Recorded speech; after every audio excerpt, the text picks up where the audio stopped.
Joining us now is News Corp columnist Louise Roberts and news.com.au entertainment reporter Bronte Coy. Ladies, welcome to the show. Louise, I've just talked about how Charles appears to be doing royal visits differently, but are there more political minefields perhaps for royal tours these days than in the past?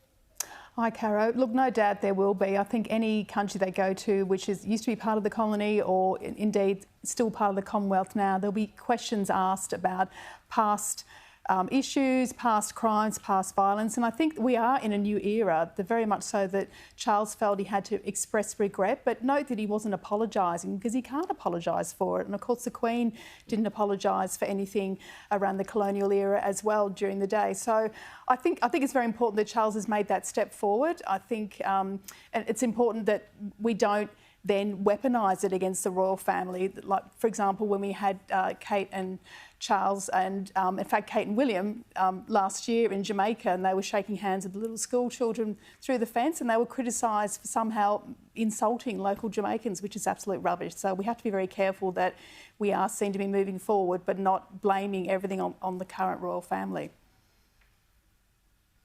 And Bronte, do you think this is the new mode for royal tours, and do you think it'll play better in the current times?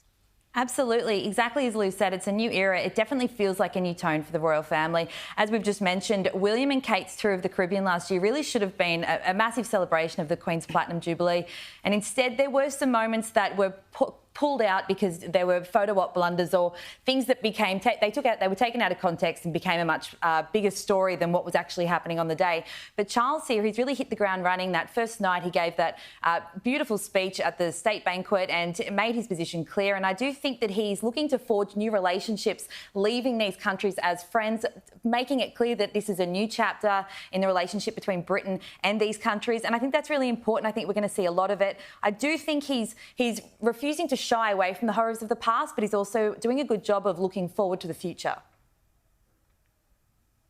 And Louise, I thought the Kenyan tour was quite seamless, but it didn't escape the criticism of Omid Scobie, who is a commentator connected to the Sussexes. What was the problem? Well, the issue Mr Scobie raised was that Charles and Camilla were walking on red carpet. The red carpet had in fact been rolled out. They were in Nairobi Park and they were walking on the red carpet. But of course, if you see the footage, which I think we're about to show in a minute, that they actually walk off the red carpet. In fact, Camilla is standing to one side. And these are people who are not fussy. I mean, you know, these are people who hunt and fish, and mud is no stranger to them at all. So I think to make an issue out of the red carpet, which is, you know, universal shorthand for having a VIP in town. And let's also be clear that the fact the carpet was there, everyone was happy to have it there. The guests and also the hosts as well. If it was an issue, then it would have been removed. It was obviously deemed to be more offensive to the Kenyan host to actually get rid of the carpet. So to me, it's a bit of a storm in a teacup. Bronte, sticking with the Sussexes, there's a report this week that they're fuming because of Will and Kate's A-list connections. Look, they're the next king and queen. It's hardly surprising. Oh, absolutely not. Also, we're talking about A-list connections. I mean, this is Hollywood. This is a town built on connections. The number one thing is who you're connected with, because that's how you keep on building. And who better than the future king and queen? I think that when Harry and Meghan first moved there, they were the escapee royals, and people saw a big opportunity to grab them and pull them into their social circles and have some royals in their celebrity circles, because obviously there's a lot fewer royals than there are celebrities, so they are a cut above in terms of social status in Hollywood. But of course, over the last few years, what we've seen is a lot of the shine has come off Harry and Meghan. It's clear that they're very estranged now from the royal family, so that royal connection isn't as strong. And William and Kate are steady. Whatever you think of them, they've not changed their standing in the royal family. They're not going anywhere. In fact, they will, as we've said, be the next king and queen. So it's really not surprising that now that they're making these reaches into the US a bit more, apparently they're calling in their A-list friends for help bringing more attention to the Earthshot Prize and pushing forward that climate initiative. It's not surprising that they're getting a really receptive response, because why wouldn't you pick up the phone to them unless you're Harry and Meghan, of course? And Louise, I guess the thing, you know, we always come back to this, who advises these people? But did they ever consider that the outcome would have been similar for them if they'd not left the royal family?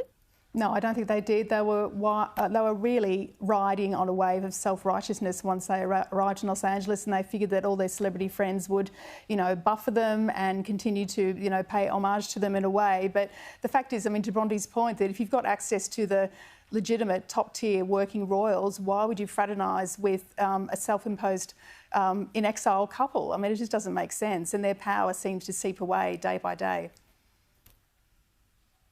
Bronte, you'll recall a bit of a bust-up between the Sussexes and the Beckhams. Apparently this week there's a bit of an update. Yeah, this has been a big story this year. David Beckham and Prince Harry actually have a really long history together, and they were quite close friends. The Beckhams were at the royal wedding. A quick recap on the feud. It seems that, from all reports, Harry and Meghan accused David and Victoria of potentially leaking stories about them to the press. This obviously offended the Beckhams. Now, what's happened recently to add what can only be fuel to this feud is that David Beckham is now having talks with the King himself, apparently about becoming an ambassador to his charity, which, of course, makes his position on the royal family feud very, very clear. And also, it's against this backdrop of everyone's talking about the Beckhams documentary, which had the biggest premiere on Netflix since Harry and Meghan's documentary early this year. So there is a direct comparison, of course. And the difference is that, unlike Harry and Meghan's, which, of course, had huge ratings success, the drop-off after that was quite severe in terms of their popularity and then follow-up projects. If anything, it actually seems to have done a lot of damage to their reputation, as we've discussed on this show. But with the Beckhams, what's now being spoken about is, them all over the world, but also a follow-up with Victoria Beckham potentially now having her own dedicated series for Netflix. They're riding high on a wave of popularity, and it's a real jarring position that they're in compared with Harry and Meghan's, and particularly with David now getting closer with the King, apparently. That's delicious. And Louise, there's yet another report of an apparent plan that Harry had to try and take over William in the popularity stakes. I'm not sure what this plan was, but I don't think it's worked. Yeah, it's very intriguing. It's sort of a theory being posed by Dr. Raj Prasad, who's quite a well-known clinical psychiatrist in the UK and often gives his views on celebrities and what they're really thinking and what their motives are. His theory is that potentially Harry's sustained attacks on his family kept him in the headlines and therefore gave him more kind of media acreage than his brother, ergo made him more important than his brother, of course, who is the future king. I don't understand the sort of science behind it, really. It's a delicious theory, to use your word from earlier, in a way that he's somehow got some one-upmanship on his brother. But we all know in the reality is, of course, he cannot hold a candle to his brother as far as, international footprint and reputation. Yeah, I think that's a very fair insight. And Bronte, on to Fergie. Everyone's getting covered tonight. Look, we know she's had breast cancer, she's had a mastectomy, but she's taken to TV to warn other women of the risks and to get checked. It's great to see her advocacy on this issue. It's obviously very personal for her, but it's excellent to see.